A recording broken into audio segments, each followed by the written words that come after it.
quelques instants et à part tester les week-ends et les vacances scolaires, directement chez quelqu'un qui donnerait l'opportunité, qui recherche un étudiant.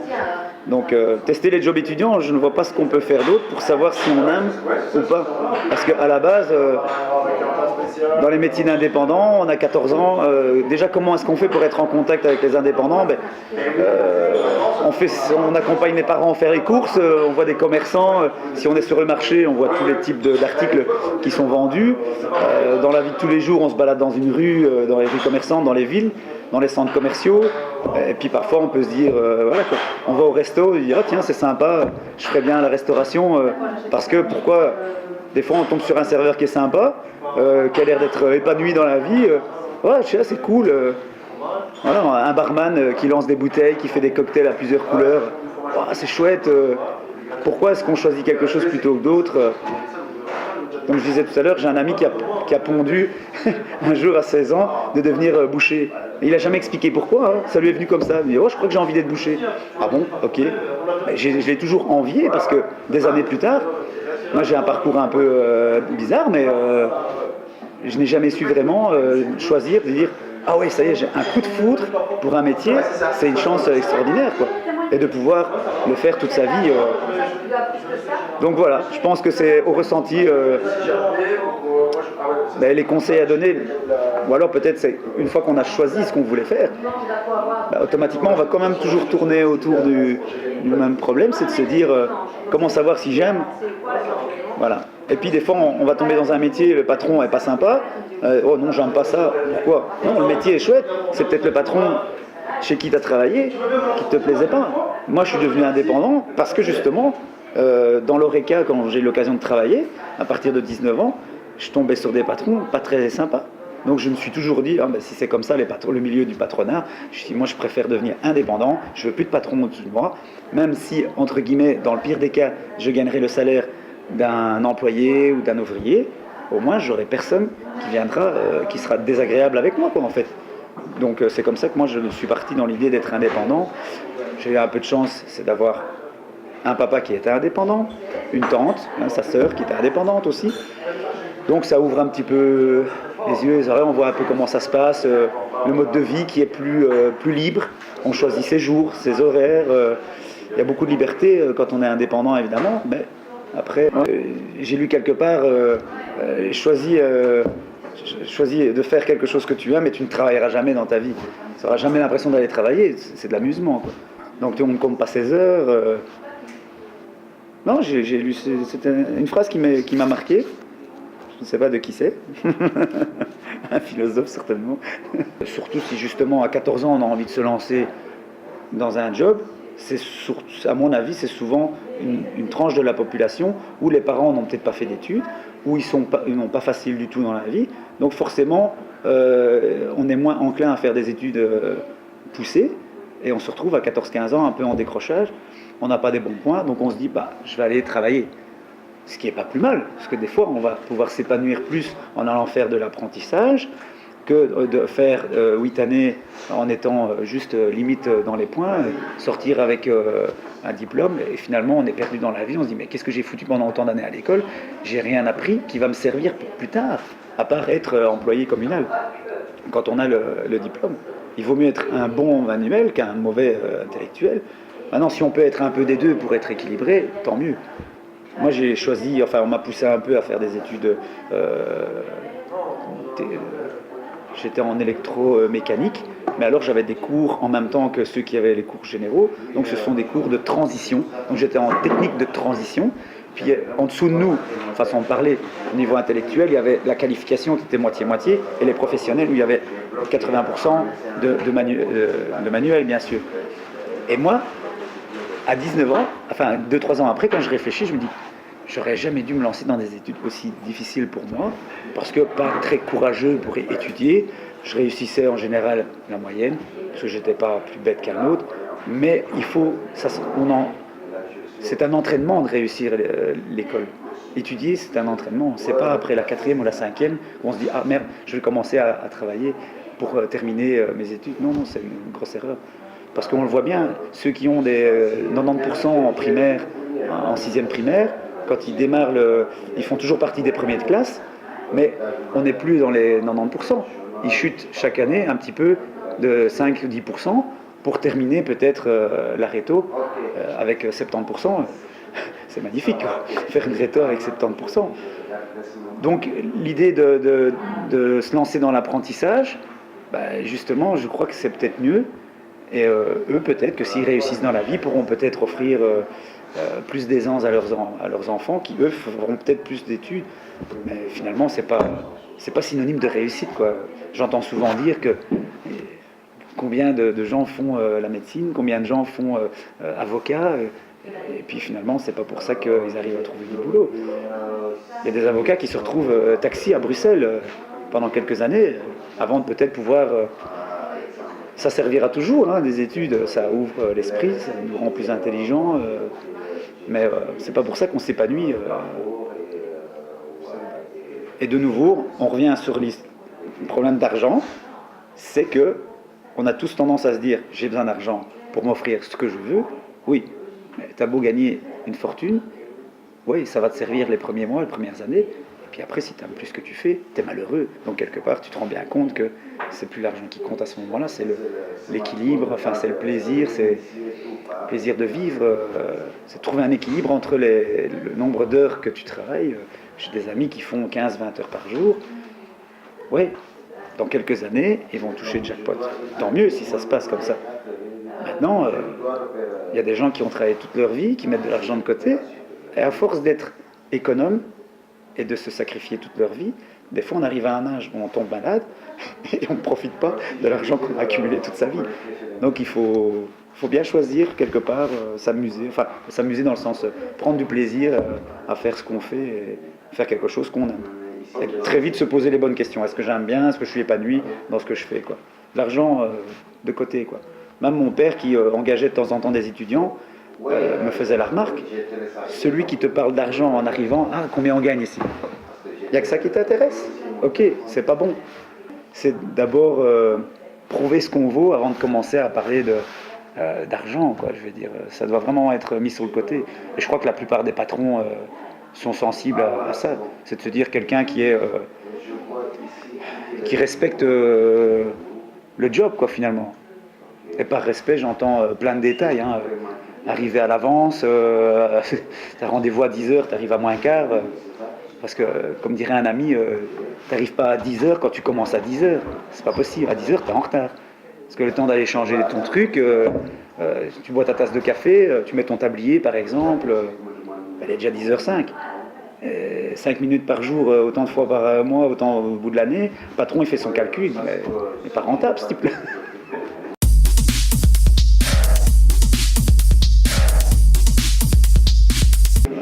L'activité de commerçant ambulant, c'est de se déplacer d'un marché à un autre.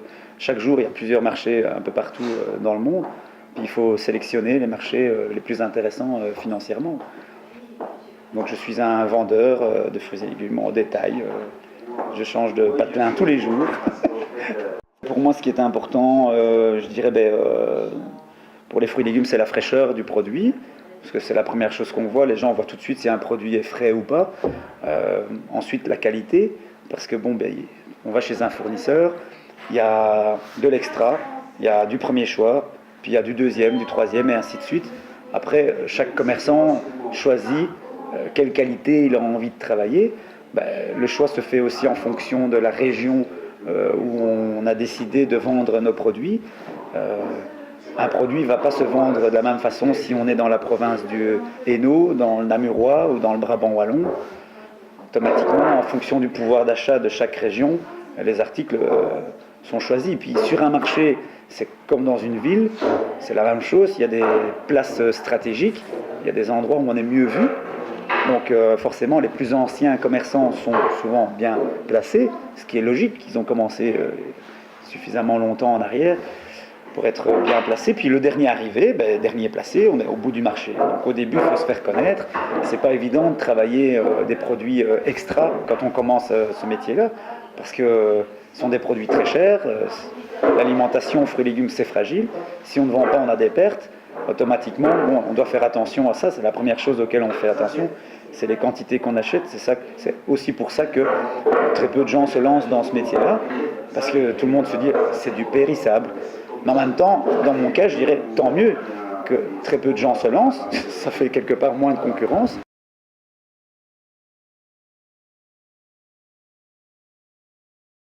Voilà, donc fraîcheur, qualité et dans mon cas l'originalité. Alors, à une époque, j'étais en couple et on s'était dit tiens on prendrait les deux prénoms et on ferait, c'était David et Elodie, on avait dit on fera chez Davelo. La petite anecdote, mais aux saveurs du Sud éventuellement. Moi j'ai jamais fait de carte de visite jusqu'à maintenant. J'ai vendu pendant 2-3 ans comme ça des fraises belges dans les magasins de Namur. Je faisais du porte-à-porte et à force il y a plusieurs vendeuses qui m'avaient surnommé le petit monsieur.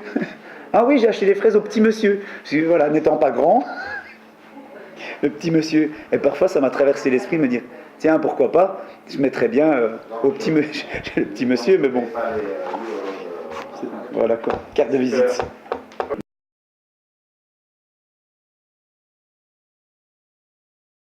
Mais, je réfléchissais à ça tout à l'heure, la passion. Je ne peux pas dire que c'est un métier qui me passionne, mais par contre, c'est un métier où, ce qui était important pour moi, je ne m'ennuie pas. Voilà, ça c'est l'autre. C'est la partie pour moi positive, c'est que quand je vois d'autres commerçants avec des articles, je vais dire, plus stables, allez, on va prendre une charcuterie par exemple, il y a forcément quelques petits produits de saison. Je sais qu'en fait de fin d'année, il y a le foie gras qui est artisanal, il y a des boudins qui sortent avec des parfums particuliers. Maintenant, je n'ai jamais été dans ce métier-là, donc je ne sais pas si ils ont des spécialités qui sortent tout au long de l'année. Mais moi, j'ai la chance, avec les fruits et légumes, c'est que ce soit saisonnier.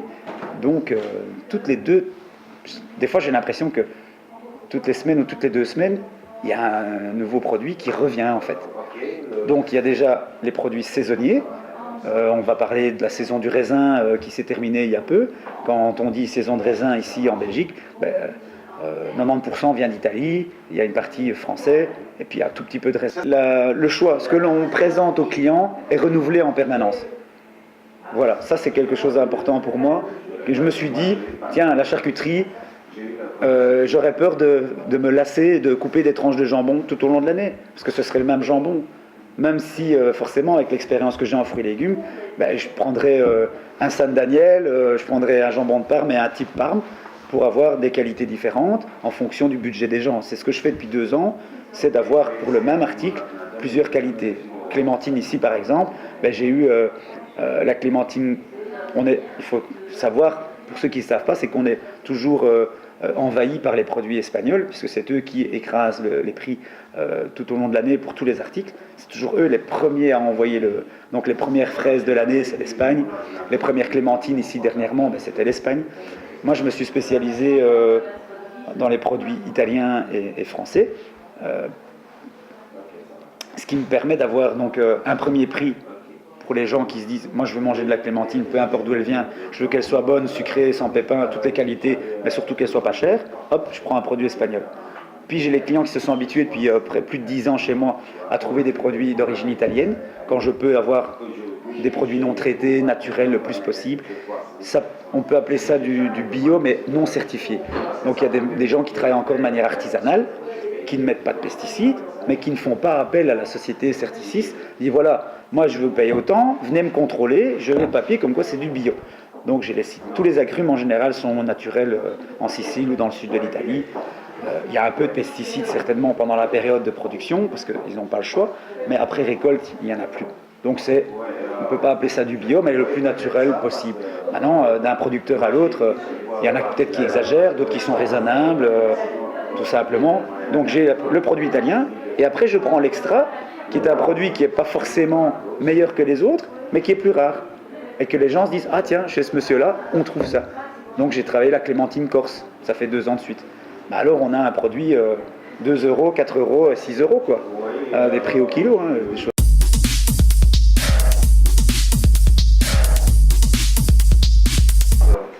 Alors les contraintes, je dois essayer de me remettre un petit peu au début du métier, de l'expérience. C'est que si on ne travaille pas pour un patron qui est dans le métier, c'est pour ça que c'est intéressant de faire job étudiant, parce que si on a la chance d'être engagé chez quelqu'un par la suite et qu'on souhaite devenir indépendant, là je fais la petite parenthèse, c'est que je me rends bien compte ces dernières années, tous les gens à qui j'en ai parlé, le top c'est d'arriver à être salarié et en même temps indépendant complémentaire. Ce qui permet d'avoir un petit plus pour vivre et de voir, je vais dire, d'avoir le temps de développer son entreprise tout en ayant quand même un salaire fixe.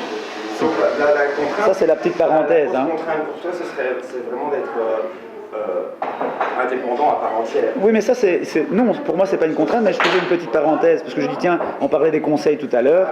C'était important pour moi de dire tous les gens que je rencontre et qui me disent ouais, moi j'ai envie de me lancer parce que mon métier ne me plaît pas.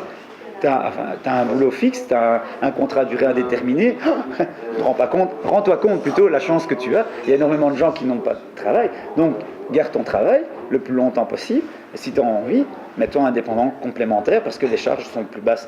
Ça c'est un conseil évidemment, donc ça fait partie des conseils. Je ne pensais pas donner ça comme conseil à quelqu'un de 14 ans, parce qu'on ne se met pas indépendant, je vais dire, on ne pense pas à être indépendant à ces âges-là. Ça, mais dans les contraintes, c'est que par exemple, quand on est commerçant ambulant, on n'a pas d'emplacement fixe.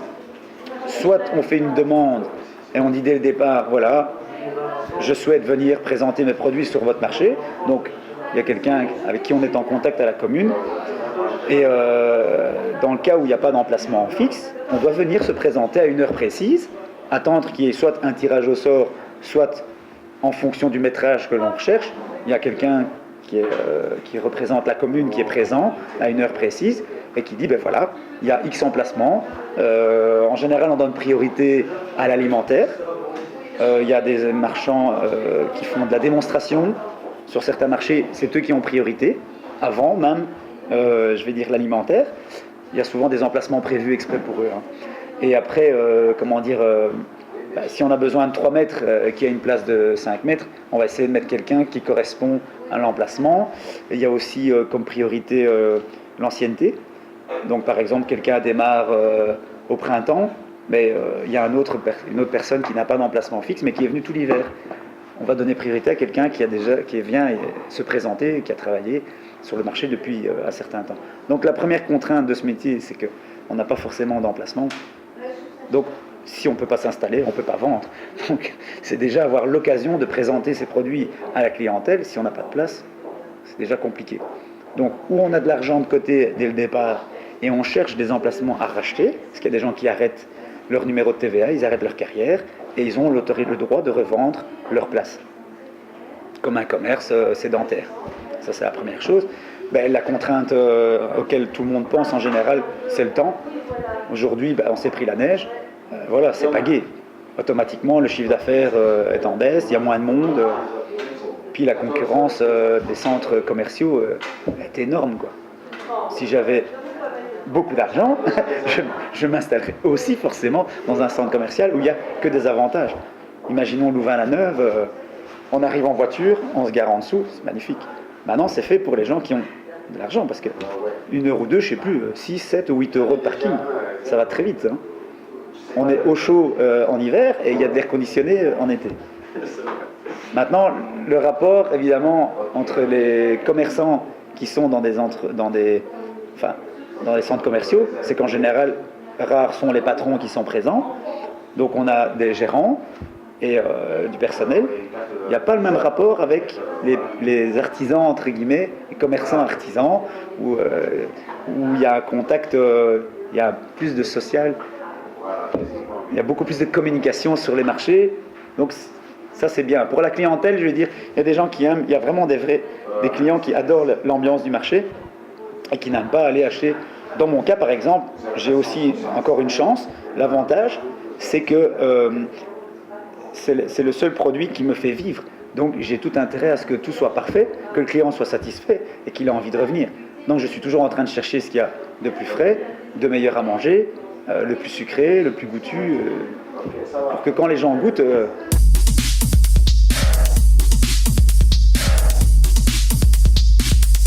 C'est un chômeur qui se fait choper de temps en temps, il a des amendes, hein. Mais à mon avis ça lui rapporte tellement qu'il recommence quand même. Avec sa voiture il va à la côte chercher 200 kilos de poisson et il se fait une fortune. Le poisson est pas cher, il a comme frais juste le déplacement, il met de la glace pilée dans une manne, il a une balance, il vend tout. Et à côté de lui il y a un type qui vendait 3 ou 4 sortes de légumes. Les légumes de saison, frais, pas cher. Il s'est mis sur une place, il y avait beaucoup de monde, c'est juste en face d'une mosquée turque. À la sortie de la prière, il y a 50 messieurs qui sortent là, qui font leurs achats, parce que c'est frais, pas cher. Le type il vidait. Et ma grand-mère qui est de ce quartier-là, m'a dit, pourquoi tu ne vendrais pas des fruits et légumes? Ben, j'ai une grand-mère italienne, je dis, Nonna, je connais rien en fruits et légumes. Et c'est vrai, quand on ne connaît pas quelque chose, pourquoi faire ça quoi? Donc il a fallu le temps de la réflexion de dire, bon, je vais aller voir les prix de vente, je vais aller voir les prix d'achat, à quel prix... J'ai discuté avec les gens, j'ai posé des questions autour de moi. Et puis un jour, après, il a fallu 1 mois pour que j'ose me lancer. Et après coup, je me suis dit, oh, j'aurais voulu faire ça déjà à 18-19 ans. J'aurais voulu avoir des parents dans le métier, quoi. Tellement, c'est un métier, enfin pour moi, c'est génial. Et il y a des gens qui ont eu facile parce que de père en fils, ils ne se rendent pas compte de la difficulté quand on commence vraiment à zéro. Donc j'avais une voiture, qui était une petite Ford Fiesta, et j'ai été acheté pour 100 € de marchandises. Et j'étais en bénéfice dès le premier jour. Et j'étais vente sur la brocante, j'avais pas le droit d'être là. Mais je le savais pas, parce que je vois un type qui le fait. Quand j'ai été contrôlé par la commune, l'employé communal, qui est le responsable du marché de Charleroi à l'époque, il m'a dit, mais qu'est-ce que vous faites là? Je dis, il y a un type là qui vient. Ben non, il n'a pas le droit. J'ai compris, l'astuce c'est qu'il vient après que l'autre soit passé.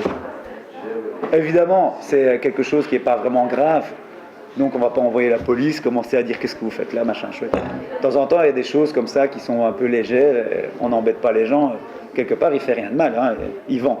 Maintenant, après, déclarer, pas déclarer, tout ça, c'est encore autre chose. Mais c'est vrai que c'est un parcours complètement atypique, parce qu'en général, qui démarre sur le marché? Pourquoi on démarre sur le marché? Soit qu'on a eu l'occasion de faire job étudiant, soit qu'on s'est fait engager directement adulte dans une boîte parce qu'on cherche du travail, on donne un CV à gauche à droite, cherche du travail. Et qui emploie le plus de personnel en général sur les marchés? Les fruits et légumes. Parce qu'il faut beaucoup de monde, enfin il faut beaucoup de personnel pour servir. Vu que c'est des petits prix, en général, ça veut dire qu'il va y avoir beaucoup de monde. Ou alors les marchands de poulet, ils ont beaucoup de monde aussi. De nouveau, hein, le petit poulet à 5 €, les patates, si là, Charleroi, je crois qu'ils étaient à 15 à travailler, hein, le dimanche, c'est impressionnant. Donc c'est vrai que moi je trouve que j'ai un parcours un peu particulier pour le démarrage, en tout cas le démarrage. Et alors, j'ai une rencontre géniale, un Sicilien qui était de père en fils dans les fruits et légumes, qui était en congé le dimanche, et il me voit faire goûter mon raisin. J'avais un raisin où toute la grappe était sèche. Le raisin était sucré, mais la tige était toute noire. Preuve de grande vieillesse, parce que pour en arriver à ce stade-là, il y a 2-3 semaines. Mais bon, j'avais l'occasion d'acheter ça parce que je l'avais goûté. Je dis, oh, il est sucré. Dans mon esprit, une fois que c'était sucré, les gens allaient être contents. Et c'était pas cher. J'en ai du raisin à 2 € le kilo, pleine saison, super sucré. Alors je lui tends la grappe pour le faire goûter. Je ne sais pas que j'ai un marchand de fruits et légumes en face de moi. Et on a sympathisé et il a décidé de m'apprendre le métier. Donc là, il m'a fait gagner des années sur quelques mois, quoi. Ça, c'est aussi un peu la chance. C'est sympathiser avec quelqu'un qui vous dit... Donc, il m'a pris, entre guillemets, la main. Au lieu d'acheter à Charleroi, je suis monté à la source. Le Rungis, on va dire, de Belgique, c'est le Matinal, le centre européen qui est juste à côté, pour tous les produits qui viennent de l'étranger. Et lui m'a fait comprendre que en travaillant les produits qui viennent de l'étranger, on gagne plus que les produits du pays, ce qui est logique, parce que ça coûte plus cher. Donc, étant donné qu'on travaille avec une marge de 50%, forcément, c'est plus intéressant de vendre un article qu'on a acheté 2 € qu'on vend 3, plutôt que 1 et qu'on vend à 50. Il faut moins de clients pour faire du bénéfice, quoi. Donc ça a été un démarrage original, une rencontre exceptionnelle, et puis après, il faut être courageux et en vouloir, forcément. Donc je me suis bougé, faut se lever tôt, faut partir par tous les temps.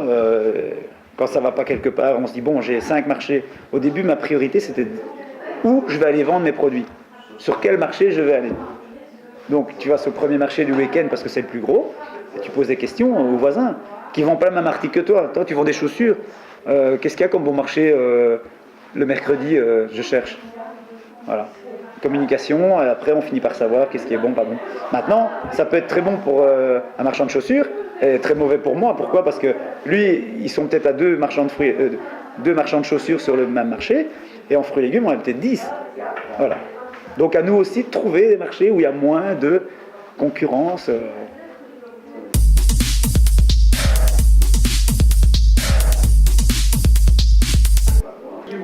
Moi, c'est complètement le hasard. C'est juste parce qu'il y a un marchand qui vendait des légumes, ma grand-mère l'a vu, elle dit, mais il y a du monde, il travaille, ça sous-entend qu'il gagne de l'heure.